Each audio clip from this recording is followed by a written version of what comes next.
got my guy Lil Haiti here with me. What's good, bro? Lil Haiti, what's up, man? I'm here. How you feeling? First of all, how you doing, man? I gotta start off my interviews with like just asking the artist, how are you? How are you feeling? How are you in this whole pandemic? Your mental state, everything. How are you right now? I'm feeling great, actually, man. You know, I've just been very, very positive throughout this whole situation. You feel me? That's all you could do, just be positive. And Right. you know what I mean? I was able to gather my mind together, my inner self. You know what I mean? Do things that I've never done before. Reconnect with my family. You know what I'm saying? So I'm feeling great. I'm feeling really good, man. That's good, man. That's good. And you've been dropping a lot of singles this year. You dropped Corona, you dropped Polar, you dropped Bark, and Made For It. So you dropped a couple singles this year. Yeah. And what I had noticed about you, I'm like, you haven't dropped a project since like 2018. Yeah. So why the big gap? Yeah, I was just trying to build a momentum. You know what I'm saying? I didn't want to just drop a EP and it's not too many, you know, it's not a lot of things happening for me at that moment. Yeah, we got great records, but you don't want to spend too much money pushing an EP. It costs more. Right. And especially, you know, I was independent around that time. I wasn't signed yet. So I was dropping a single every month. And each one of them, when I drop, we'll do like $500,000 or $1 million plus. So I was just like, you know what? Let me keep doing it until I catch one. And I called Panicking, and Panicking did about like 7 million, 8 million streams. So I was like, all right, yeah. You know what I mean? It's just sometimes it's best you just drop singles, get the fans to really rock with you, see what they're about, what they're rocking with before you give them a whole project. You know what I'm saying? So that's what I did, and you know, I caught a little break with Panicking. Yeah. So you got all these new singles out now. So is this like leading up to something? Like what is I guess your big plan for yourself with 2020 coming to an end and us about to enter 2021? Well, I'm dropping my new single, Poland Spring. You could mark that right now. Today's the 2nd, right, of November. Yeah. When we filming this, it's the 2nd. Yeah, that's gonna be one of the biggest records out. I'm telling you right now. So we're gonna drop that, and then around January, around that time, we might just drop an EP. We got a whole EP ready. We got a big feature on the way. Maybe the next interview, I'm gonna tell you the feature because you'll be the first one to know it. I can't tell everybody now. You feel me? But you can tell me off the camera. Off the camera, I'm gonna tell you. You know, the next feature that I have something real big. To me at least. You feel me? You know. So yeah, that's what we're doing. We're pushing Poland Spring. Another single coming out. Around January, probably February, we're gonna drop an EP around that time, probably. Dope. And so when I was like reading up about you and I was like, you know, just learning a little bit about your background, I thought it was really cool because like you were like in a band when you were younger. So like you have like a very extensive music background. I created a band around 5 years old. I had 5 years old. Yeah, I had older cats that's probably like 16, 20 years old older. You know what I mean? Like I'm doing things, showing them how to do things, putting together events and stuff like that. Like it was just crazy. And you know, I didn't realize that until one of my cousins reminded me. And one of my cousins sent me a video of the band that I created literally last year. When I created a band last year, he sent me a video this year that the band was just moving. Right. You feel me? Like they had some shit that they did like last year. So he sent it to me because I never heard of the band no more since I came here. Like I didn't really care about it. Right. So, you know, and then he sent me the video, like the guys, like, I'm talking about older guys now, like rocking with the band, doing their things. I'm like, he was like, yo, Haiti. He was like, that's the thing that you created, bro. He was like, you've been doing this for a long time. I'm like, yo, that's crazy, bro. You know? And, you know, it just feels good, man. And since we're on the topic of like creation, I know that you also double as an artist and producer at the same time. Yeah. So talk to me about your production background. Like, how did you first kind of get into like the producing side of music versus being, you know, an artist? I started as a producer first, actually. You know what I'm saying? That was what I really wanted to do. I got influenced by guys like Timbaland, Kanye West, Dr. Dre, Scott Storch, you know what I mean? Dope Child, these guys. So I wanted to be like them at a point of time, you know what I'm saying? And I love music. So I didn't really see myself like being a rapper or nothing like that, but a producer, you know what I mean? So when I just noticed that, you know, the production I was creating and giving it out to artists, they wasn't really connecting with it. Like, it was just weird. Like, yo, why y'all sound like this on this? You know what I'm saying? Like, so I started doing things for myself. And automatically when I create those production, I already have a melody in my head wrapped around that sound. So when you know what I mean? And when I rap and put it on it, it just go. Yo, you know what's really funny? I feel like every time I talk to an artist who started off as a producer, y'all all have like the similar story. Y'all were like, I was making songs. I was at Tisa Korean. That's who it was. I interviewed this kid, Tisa Korean, who has like a bunch of huge TikTok records. He's from Houston, Texas. And he was like, yo, I would make these beats and people told me my beats were too weird. He's like, so I said, fuck it. And I started rapping on my own beats. And then, you know, lo and behold, obviously now 3-4 TikTok sounds with a couple million views later, he's got like his own catalog of music. And I think that that's so funny how, like, I don't know, all y'all's kind of stories are similar in your own ways.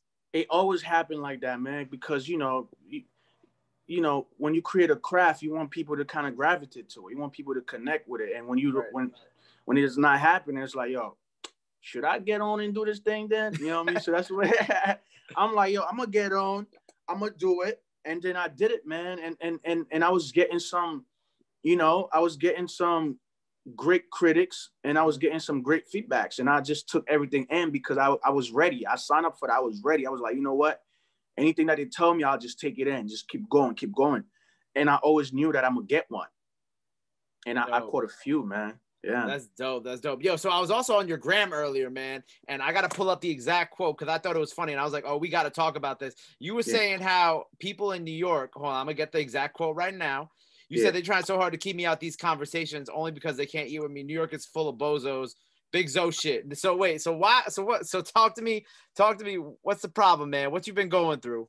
I just kind of feel like, you know what I mean? Like in New York, like, in other places, when you, I'm not from other places. I'm from New York, so I can only speak of New York. Of course. But when you watch it from the outside in, you can see how other places move.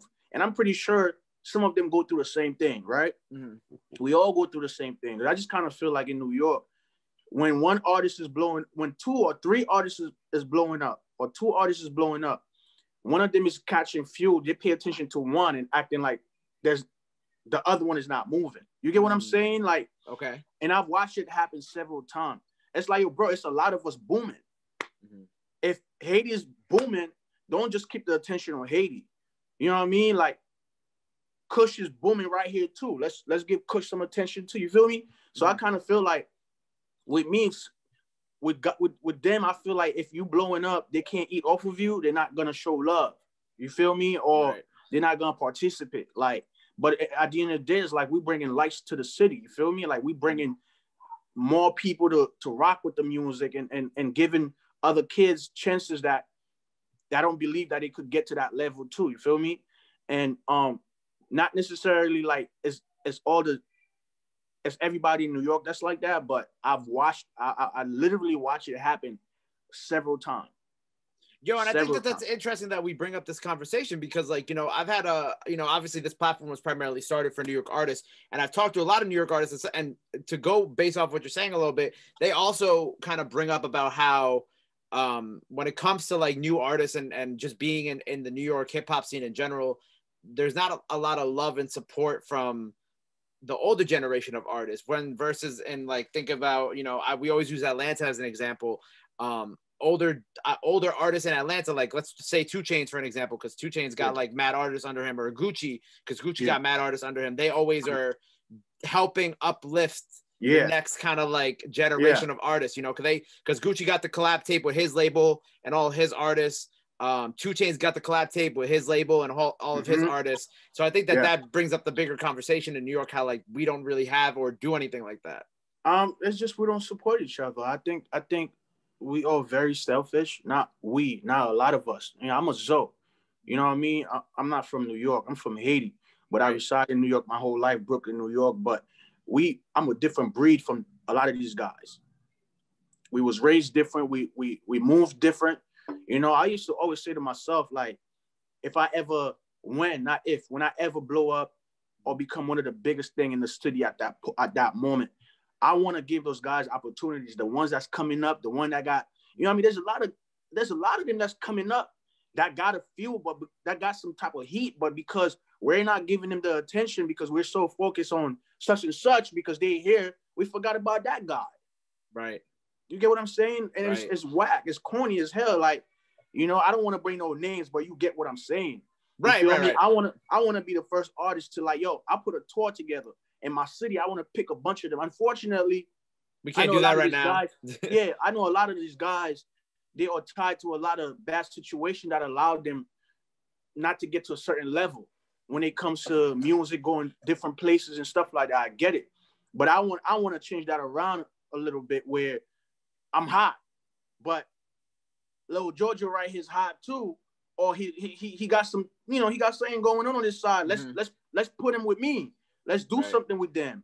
You feel me? Not like, yo, I'm good right here. Forget about you. Now we beefing because I'm hot and you're hot too. But they, you know what I mean? They're giving me more attention. So I want to change that, bro, for real. Yo, and I kind of love that. So like, okay, so first thing you do, you know, you get your first like platinum record. What's the first thing that you're gonna do to help out New York artists? Go. I mean, the first thing is giving them a shot, man. Put them in at the spotlight. Talk about them. You know what I mean? Put them in conversations. You know, like if I have a tour, bring them in. You feel me? Like, because if I do it for them, I'm pretty sure I'll open the airway for other people to do it for somebody else. And it's not happening. I've seen a lot of New York artists came in, become one of the hottest shit, like booming.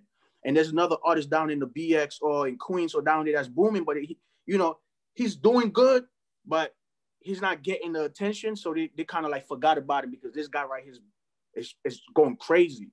Let's change that. Right. You know, let's bring this kid over here, give him a shot, get him on tour, do something with him. Let's put him in conversation. Why are we not talking about the guys that's booming in the city also and just one person? It makes no sense. It's a bunch of us doing great out here. You feel me? And unfortunately, it's politics behind it, but it starts with us as an artist to connect with each other, to do for each other. Let's move different. Because if you're not going to do it as a DJ, you know, such and such, I get it. It's politics. It's business. But you as an artist, open your mind to see like, yo, it's money for all of us. If we all get on board, we're making more money. You feel me? That's all, man. There it is. I didn't mean to make you go off on a tangent, but you was really spitting some shit right there. Though. That's what we on. But I'm glad you brought that conversation up because I've been holding that for years. You know, I've seen it happen for years, bro. And I'm one of the victims too. You feel me? Several times I caught heat. I ain't get the support, but I'm not gonna cry about it because you know, you just gonna keep working.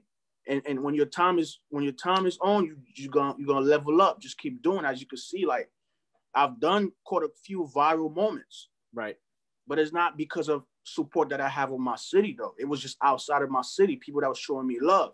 Somehow your video made it to like Bukalookaloo, Mississippi, and then that went to California, and you know, just some shit like that. You feel me? And we just keep going, man. And I'm the type like if you pay attention to me, you can ask anybody that whoever doing. You're a rapper, you're whoever from whatever you reach out to me, yo, Haiti, can you repost that for me? I'll actually, I don't charge you. Yo, send that.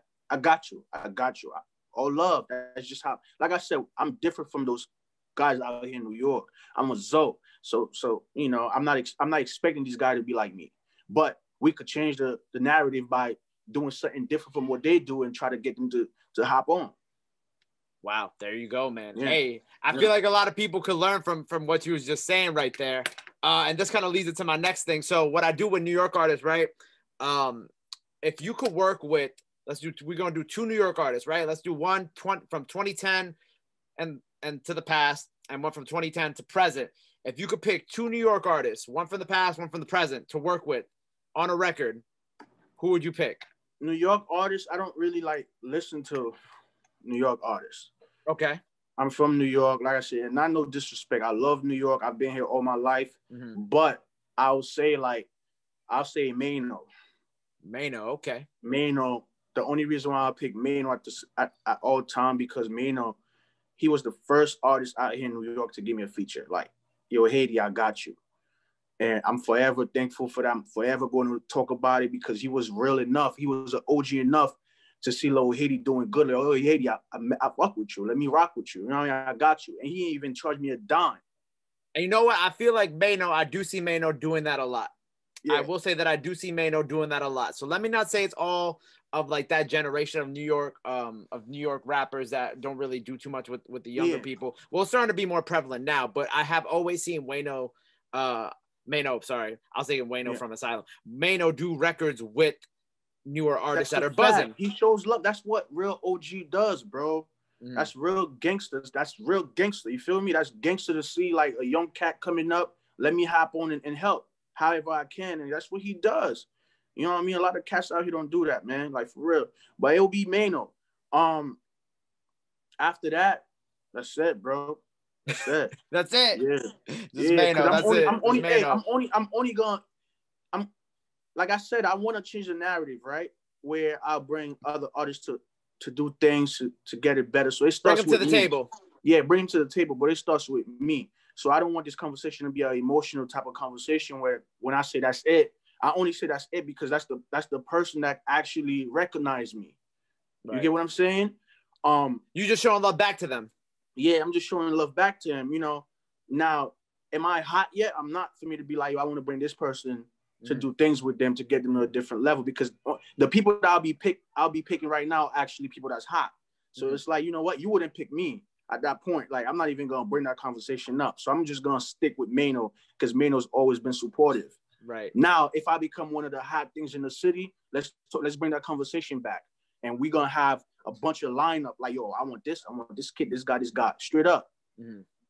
Feel me? Yeah. Yeah. Well, man, yo, I've thoroughly enjoyed this conversation with you. I feel like we don't have this conversation enough as a culture, especially in New York. All right. So anything else that people got to know, bro? What else so we got the Poland Springs. We got that coming up November 20th. What else you got? What else you got coming that the people got to know about?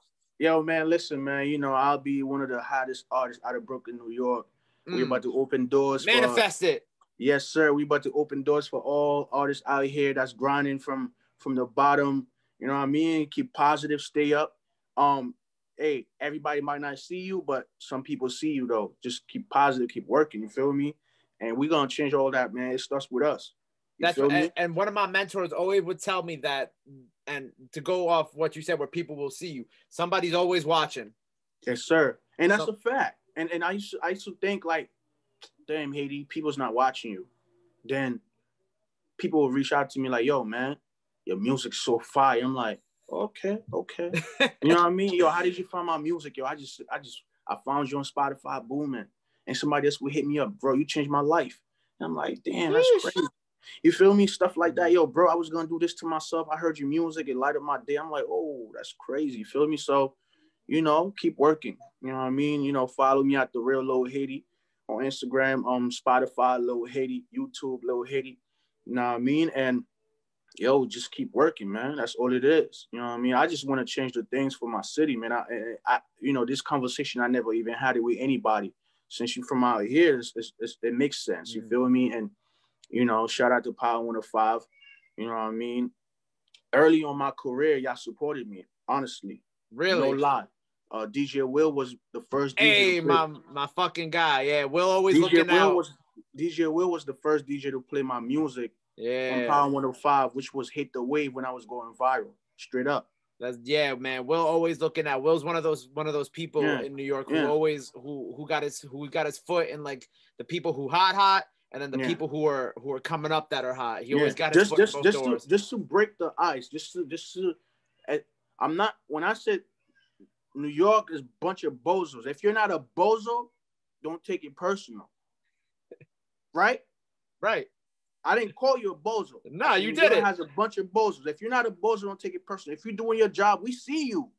We know who you are, bro. Like, you feel me? Like, we know who you are. If you're doing your part, keep doing your part, bro. That's all. You know what I mean? And it's not like people's not watching. We see who you are. Like I said, shout out to you and the people that's breaking the records, people that's showing love for the guys that's in the bottom going up, because, you know, the narrative could just change. Don't forget that. It changed all the time. The hottest one, whoo. You feel me? You see it. I think my favorite example of the hottest one to down here is recently is Lil Pump. That's my favorite one. You know what I'm saying? You see where I that's don't want at. to call no names. You trying to get me in some No. Hey, I ain't getting you to know shit. I'm just saying. You see like Lil Pump up here with Gucci Gang, and now he's at Trump rallies. I don't think what I'm you know. saying, You know what I'm bro. saying? Like, I'm not even saying nothing that people don't already know. You feel me? Yeah, listen, man. What goes up must come down, but stay humble. Remain humble. What goes up must come down. It's either it stays at a level or it comes down. And if you weren't humble when you was up here, it's gonna stay on the dirt bottom, and you ain't never going back up. Boom, man. Yo, there it is. Yo, you got any last messages for the people? You already told them where to follow you at. Poland Springs, when that comes out, go run that shit up. Anything else you want to say?